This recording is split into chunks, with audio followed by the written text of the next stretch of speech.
Ano? Isis. Ayan. Ayan, so good morning, chillers! Ganyan yan. Tinan mo, inaagaw talaga niya yung tali ko sa buhok. May buhok ka pa.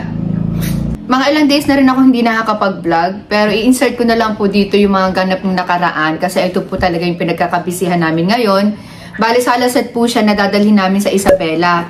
Hopefully na ngayong week po namin madala. Kasi estimate namin bukas po is tapos na. Kailangan po yung dalawang sasakyan namin. Kailangan i-change oil, so kailangan matapos pa yun. Alam nyo naman, katapusan ngayon. Kaya marami mga nagdadaing na mga nanay-nanay na naman ngayon. Tuwing katapusan, alam na this. Mga bayaran, ganyan. So mga stainless po yun, lahat. May kalayuan po talaga yung deliver namin na yan. And may kasabay po yan na blinds, pero ibang client po. So shout out po sa mga taga Isabela or madadaanan po papuntang Isabela. Pwede po kaming mag-segway. Magpapa-ocular po kayo. Depende po sa layo kung nasaan po kami sa Isabela. I-PM nyo na lang po kami. At least, less po kayo sa ocular charge. Ayun. Sayang naman po. Marami na po kami naging kliyente dyan sa Isabela at yung mga nadadaanan na lugar papuntang Isabela. So, balik po namin dyan ay May or June. Pwede po kayong sumabay. At least, makaless naman kayo sa shipping fee. And bukod po doon, nag-post po ako sa aking FB page. Meron po akong binabagsak price na sofa. Ayan po, insert ko po dito.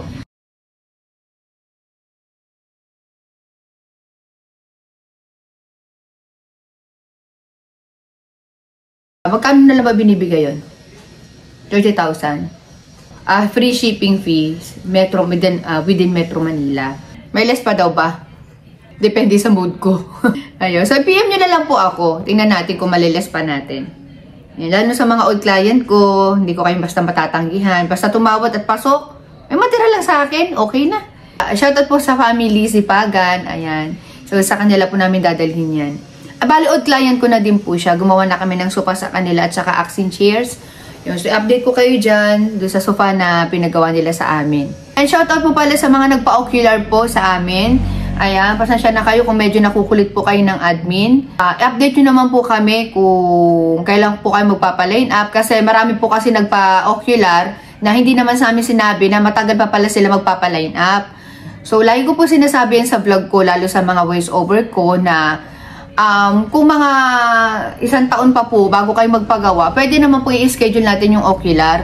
Huwag naman magpa-ocular gang agad-agad na masyado nyo po kami minamadali. Kasi may mga iba pa po kami lakad. Pagbigayan naman tayo, chillers. Medyo dumadami na po kasi oo, naiintindihan ko po kayo na hindi naman ganun kadali magpagawa. Pero bago naman po kami pumunta sa inyo, diba, ini-inform naman po namin kayo.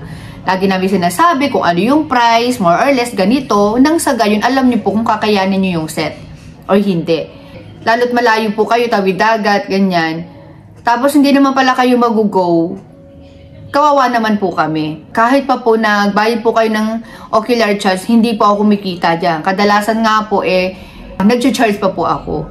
Hindi naman ako pwede magbigay po sa inyo ng mismong price na dahil hindi ko pa naman alam yung sukat at design po ng mga set ninyo. Kaya more or less lang po yung maibibigay namin.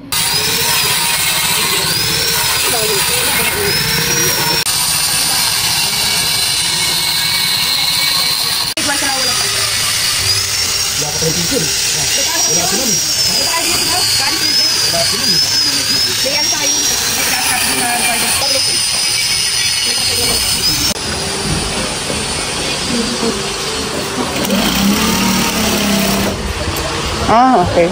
Pwede naman. Patigas kasi, kaya hindi kita kaya. Maganda yung tela, no? Oo. Patigas. Para, hindi siya, I-try muna. Ilalagay lahat yan doon. Tsaka pipicturean. Isisend sa sa may-ari. Ano mga busa mga isa? Mas maganda yung labas din. Gutom na ako. Gusto kong kumain ng fishbowl.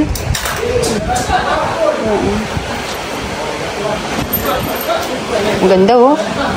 Tanginan, dumihin lang. Dumihin talaga. Parang water resistant. Hindi siya water resistant. Pero makapal siya. Oo, hindi siya agad mababasa. Pero dumihin. Hindi ba palabas to?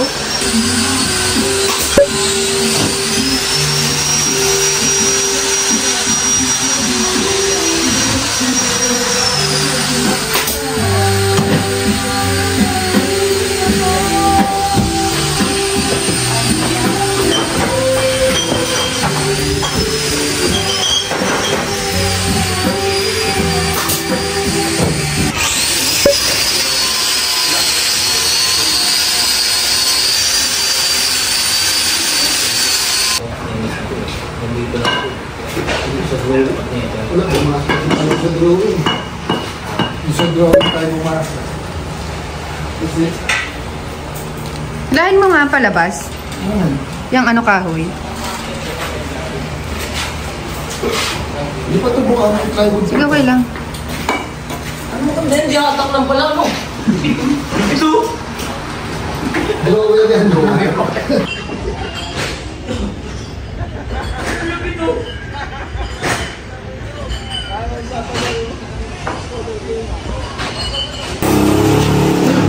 Mama.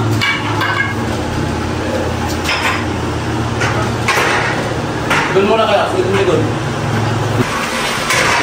Oo, tapos ka sa ilalim. Ano ko?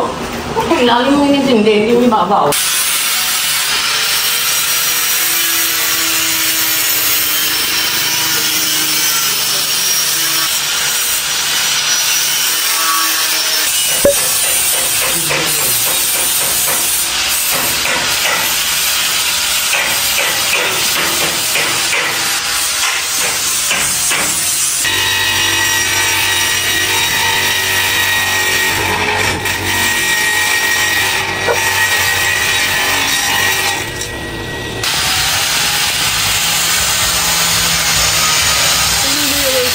Diyan na.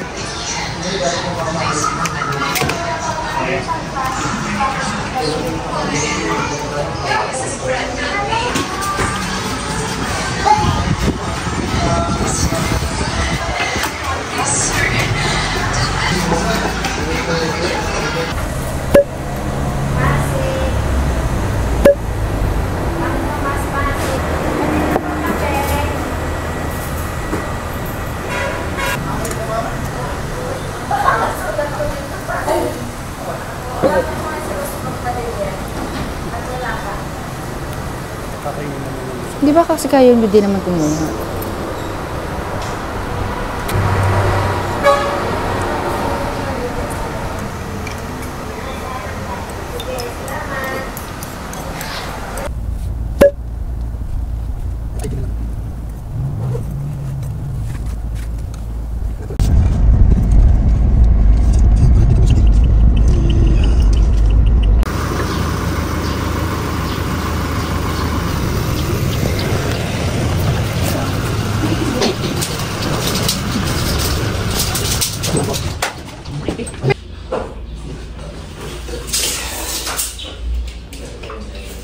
Ayan.